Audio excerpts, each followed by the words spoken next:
안녕하세요, 연목구름입니다. 지코7X의 인증 소식을 가장 먼저 알려드린다고 약속했는데 드디어 인증이 완료되었습니다. 인증은 오늘이었어요. 5월 28일에 완료되었고요.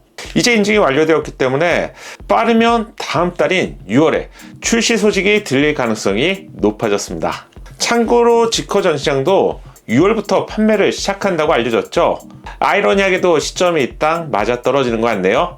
그럼 중요한 인증 소식을 통해서 제조사가 알려주지 않지만 사실 인증은 공식 정보라고 할 수 있죠. 먼저 환경부 인증은 배출가스 인증과 소음 인증, 이렇게 두 가지로 진행이 되고요.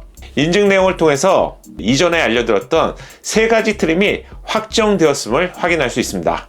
인증 내용을 보면 스탠다드, 그리고 롱레인지, 퍼포먼스, 이렇게 세 가지 트림으로 확정되었다는 것을 예상할 수 있고요. 먼저 스탠다드의 상세 정보부터 보시죠. 스탠다드는 기본 트림이라고 보시면 되고요. 기본 배터리가 장착되어 있습니다. 볼트와 암페를 곱하면 배터리의 용량이 나오는데요. 약 75kWh의 배터리가 장착되어 있음을 알 수 있네요.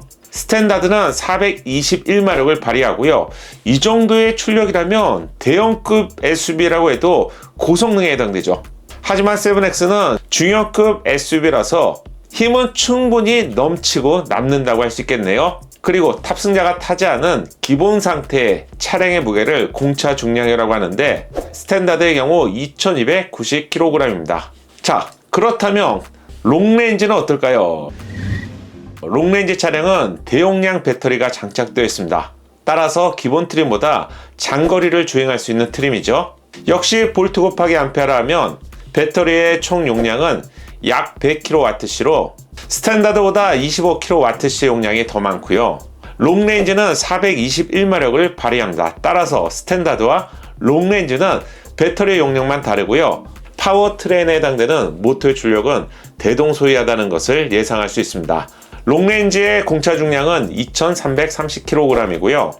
스탠다드보다 약 40kg가 더 무거운데 배터리가 추가되면서 늘어났다는 것을 예상할 수 있겠네요. 자, 마지막 퍼포먼스입니다. 가장 강력한 트림이죠. 이유는 후륜뿐만 아니라 전륜에도 전기 모터가 추가되어 있는 AWD 모델입니다. 볼트 곱하기 암페어 공식에 따라서 배터리의 사이즈는 100kWh임을 확인할 수 있고요. 공차 중량은 2455kg입니다. 그런데 동일한 배터리를 장착했는데 롱레인지보다 약 125kg이 더 무거운데요. 이유는 전륜에 전기 모터가 추가되면서 무게가 늘어난 것으로 예상되고요. 전륜 모터의 출력은 약 224마력, 후륜 모터는 421마력입니다. 거의 한 1.8배, 거의 2배 가깝게 후륜 모터의 출력이 더 높은 것을 알 수가 있고요. 퍼포먼스 차량의 합산 출력은 645마력이나 됩니다. 한 소렌토만한 중형급 SUV 사이즈인데요. 645마력이다? 정말 대단하죠. 참고로 국내에서 가장 인기가 높은 하이브리드 차량의 출력이 250마력이 좀 안 되잖아요. 거의 2.5배 수준인데 정말 강력한 힘을 원하신다면 퍼포먼스를 선택하시는 것이 정답일 것 같습니다. 따라서 스탠다드와 롱레인지는 421마력, 퍼포먼스는 645마력으로 확인이 되었습니다. 자, 그렇다면 스펙은 확인할 수 있었는데요. 전기차에서 가장 궁금한 주행거리는 과연 얼마나 될까요? 주행거리는 복합 주행거리와 상온과 저온으로 나눌 수 있죠. 먼저 상온부터 알려드릴게요. 기본인 스탠다드의 주행거리는 복합 기준으로 375km를 주행할 수 있습니다. 도심에서 391, 고속도로에서 356km를 주행할 수 있습니다. 가장 멀리 주행할 수 있는 차량이 당연히 롱레인지죠. 롱레인지 차량의 복합 주행거리는 483km를 주행할 수 있습니다. 도심에서 504, 고속도로에서 456km를 주행할 수 있습니다. 여러분들이 만약에 도심 중심에 주행을 하신다면 500km가 넘는 롱레인지 차량을 선택하시는 것이 가장 현명한 선택이 될 것 같네요. 가장 강력한 퍼포먼스의 주행거리는 복합기준 440km를 주행할 수 있습니다. 도심에서 453, 고속도로에서 423km를 주행할 수 있습니다. 표를 보시면 스탠다드를 기준으로 제가 주행거리 차이점을 가로 안에 넣어놨습니다. 이렇게 캡처해서 여러분들이 보시면 편리하실 것 같네요. 자, 그렇다면 이번에는 저온의 주행거리를 체크해 볼게요. 스탠다드는 복합연비 기준으로 315km를 주행할 수 있습니다. 도심에서 266km, 고속도로에서 375km를 주행할 수 있습니다. 고속도로가 확실히 좀 더 멀리 갈 수 있죠. 저온에서 롱레인지 차량은 복합주행 411km를 주행할 수 있습니다. 도심에서 366, 고속도로에서 466km를 주행할 수 있습니다. 가장 강력한 퍼포먼스는 저온에서 복합 356km를 주행할 수 있고요. 도심 313km, 고속도로 400km를 주행할 수 있습니다. 마찬가지로 제가 표에서 가로 안에 비교할 수 있게 수치를 넣어놨는데요. 캡처해서 보시면 좋을 것 같습니다. 참고로 상온과 저온 중에서 저온이 상온보다 주행거리가 줄어드는 것은 일반적인 현상이죠. 하지만 자세히 보시면 고속도로보다 도심 주행거리의 감소율이 훨씬 더 큰 것을 확인할 수 있습니다. 그리고 좀 의아한 점도 있죠. 저온에서 오히려 상온보다 고속도로 주행거리가 더 긴 경우를 볼 수 있는데요. 설마 잘못 표시된 건 아니겠죠? 이유를 알려드리기 전에 지커7X와 많이 비교하실 모델 Y, 아이오닉 5도 비슷한지 이거부터 알려드릴게요.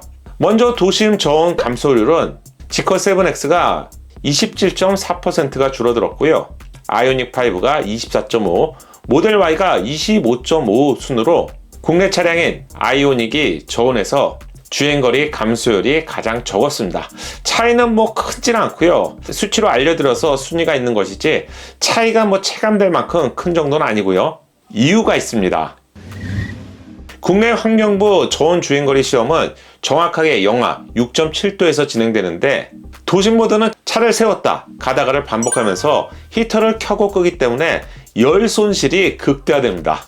반면 고속도로 모드는 차량이 쉬지 않고 항속주행을 하죠. 따라서 모터와 배터리에 발생되는 차량의 피열이 지속적으로 공급되기 때문에 히터를 작동하기 위한 배터리 전력을 추가적으로 쥐어짜낼 필요가 확실하게 줄어들죠. 이런 이유 때문에 저온이죠. 겨울철 고속도로 주행거리가 이상할 정도로 높게 측정되는 맹점이 생깁니다.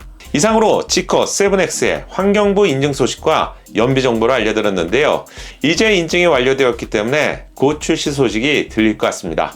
당연하겠지만 가격 소식도 곧 공개되겠죠. 인증 소식도 가장 빠르게 알려드린다고 약속드렸는데요. 가격 소식도 가장 빠르게 알려드리겠습니다. 다음 소식도 기다리지 않고 자동으로 받고 싶다면 채널에 구독 그리고 좋아요로 격려해주세요. 감사합니다. 작은 도움이 되셨다면 좋아요 부탁드리고요. 구독과 알림 설정을 통해서 정확한 신차 정보를 빠르게 만나보세요. 감사합니다.